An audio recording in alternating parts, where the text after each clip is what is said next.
Thank you so much for having me here as part of this beautiful event. Thank you, Jenna and Ethan and Jacqueline and Sharona. I'm really sorry that I can't be here in person to go through the whole workshop with you. As I think Jenna probably mentioned, my daughter's having a procedure done at the hospital today, and the timing just coincided perfectly to make it impossible for me to be with you. That said, I wanted to make my offering and contribution to this grief processing workshop a musical one. So the artistic, tactile, the way of moving through grief that has to do with art and has to do with sort of creativity and actually channeling what's on the inside to the outside through your hands, through tactile means, through making art, is such a beautiful way to do it. And it's funny, like the Jewish people, for all the things that we're known for, like great architecture, we've got a couple good artists, but like for the most part, great art is like not one of the things that Jews are known for. We're known for our literature. We're known for our music. We're known for our elaborate prayer structures and ritual structures, right? Abraham Joshua Heschel said, if the Aztecs were known for their architecture, like the Jews are known for our sort of like our religious folkways. Or maybe that was Kaplan. I think that was Kaplan. But we have these elaborate structures to hold grief, whether it's mourner's Kaddish at the end of every service, so that we have a place to put, the thoughts and the people that we're remembering, so they don't have to take up all the space, but there's a place at the end of every service to remember. Or whether it's Shiva, those 7 days after somebody who we love has passed, or the 30 days or the year, we have these structures to hold grief. And within those structures, we have words. And some of the words that are the most ubiquitous, I think, are also maybe the least felt, because that's kind of how liturgy works. So I'm going to play now Psalm 23. This is the psalm you're going to hear at any funeral, any Jewish funeral. It's the one that includes the words, "Yea, though I walk through the valley of the shadow of death, I will not fear, for you, capital Y-U, are with me." You are with me. Capital Y-U. You can't prevent the passage of time. You can't make us all live forever. You designed a universe in which each one of our lives is brief and fleeting and beautiful, and in which we get to love and be loved and experience the world. And it doesn't get to last forever. And yet you, capital Y-U, embrace each one of us when we're going through the valley of the shadow of death.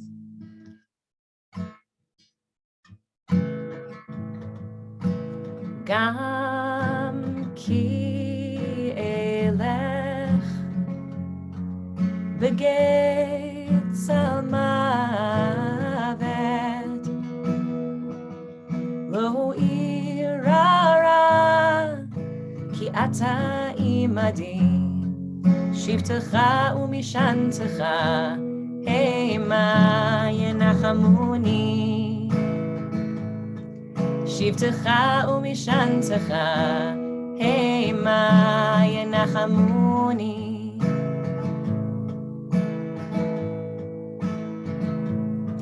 Ta'aroch lefanai shulchan neged zorerai dishahanta b'shemen roshi kosi revaya kosi revaya.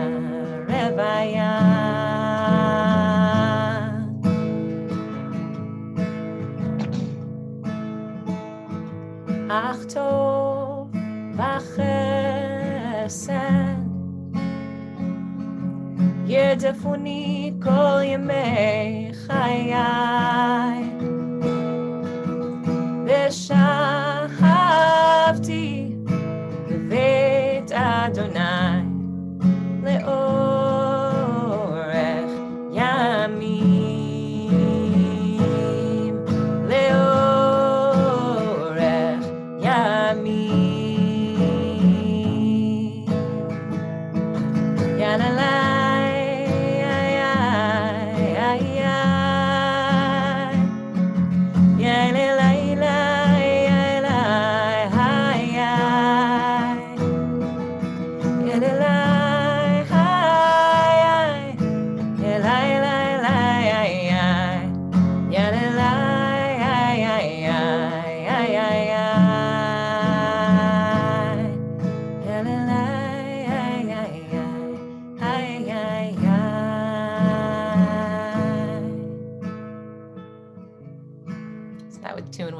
by Joey Weissenberg. And these are the words. These are the words to Psalm 23. Mizmor LeDavid, a song of David. Adonai ro'i lo echsar. God is my shepherd. I lack nothing. Bino deshi yarbitzeni al mei menuchot yinahaleni. He makes me lie down in green pastures and leads me to rest by still waters. Nafshi yeshovev yancheni b'magle tzedek lema'an shemo. He renews my life, guides me in righteous paths as befits his name. Gam ki elech begeit al mavet lo irara ki ata imadi shiftecha umishantecha hema yenachamuni. Yea, though I walk through the valley of the shadow of death, I fear no harm, for you are with me. Your rod and your staff, they comfort me. Ta'aroch lefanai shulchan neged zorarai dishanta b'shemen roshi kosi revaya. You spread a table for me in full view of my enemies. You anoint my head with oil. My cup runneth over.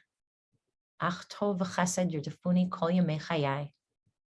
V'shavti b'veit Adonai le'orech yamim. There are just two things I want to point out about this. There's a lot in here, but one is this idea of God's rod and staff. They comfort me. Who needs a staff to walk? I mean, we'll put aside for a moment the anthropomorphism. Judaism doesn't believe in a God with a body, who like an actual God with a body, but we often talk about God as if God has a body, and could hold a staff or, could speak with a mouth. All of this is a euphemism. All of this is metaphor. We believe, and at the end of the day, the pervasive oneness, the echadness, the unity of, everything being interwoven with everything, everyone being interwoven with everyone, past, present, future. But we have these metaphors. So what's the rod and the staff about? Who needs a rod or a staff? Somebody who is having a hard time walking, right? Somebody who is struggling to stand upright, to stay up straight. So this idea that God in this moment, as we walk through the valley of the shadow of death, is also unstable. The foundation has also been made rocky, hard to walk for God. So knowing, we saying this psalm, knowing that God is with us in sadness, with us in brokenness, with us in having lost a sense of stability. So in some strange way, that actually gives us comfort. You spread out a table for me in full view of my enemies. So what are my enemies? Who are my enemies? What are we talking about? Are we talking about, a war and soldiers? And is that what we're talking about? So who are my enemies? What are my enemies right now? Hopelessness, sadness, being overwhelmed by, overcome by grief. And so we imagine meeting all of those feelings, not making them run away, not hiding from them, inviting them to the table. Hi, I've got a full buffet here, and God is with me, and we're taking care of each other. You are welcome to be here, but you will not win this battle. Hopelessness will not overcome me. Only goodness and steadfastness shall follow me all the days of my life. Which is kind of a prayer, It's a statement, but it's a prayer. You could say it, may goodness and steadfast love follow me from this moment forward. Okay, so that's one thing. The other thing about this that has to do with the music part is this top, Mizmor LeDavid, a song of David, a psalm of David. So what Rashi says about this, great French commentator 1,000 years ago, there are two different ways that the Psalms can be referred to. Well, there are many different ways the Psalms are referred to, but the particular one that's sort of mirror image is Mizmor LeDavid or LeDavid Mizmor. And there are different Psalms that are referred to in different ways. Mizmor LeDavid is when David was feeling bereft, when King David, to whom these Psalms are attributed, when King David was feeling bereft and like he could not access his relationship with God, he would pick up his instrument, mizmor, he would sing, and then God would become his shepherd. Then the Shekhinah would sort of rest upon him. The David Mizmor is when he was feeling, in tune with the divine, and then would pick up his guitar.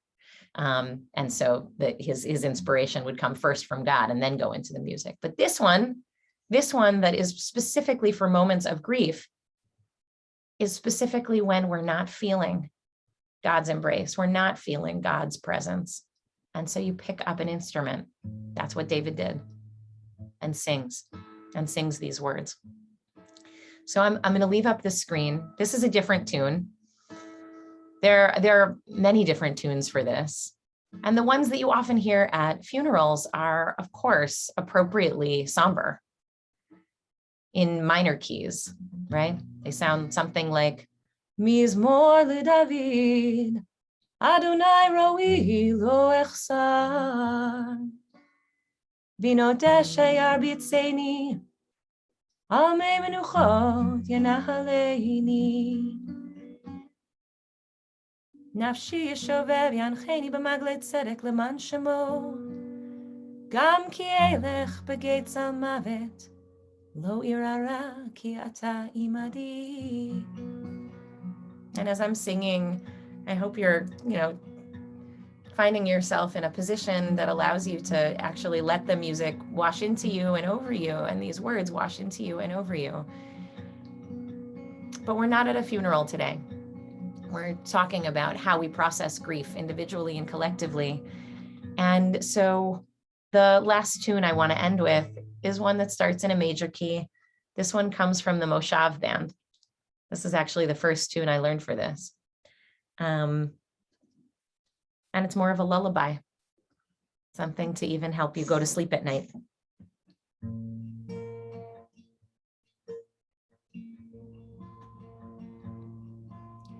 Mizmor leDavid, Hashem roi lo echsar, binotesh yarbitzeni, Amei menuchot yanachaleini, nafshi yeshov yevchancheni b'maglei tzedek,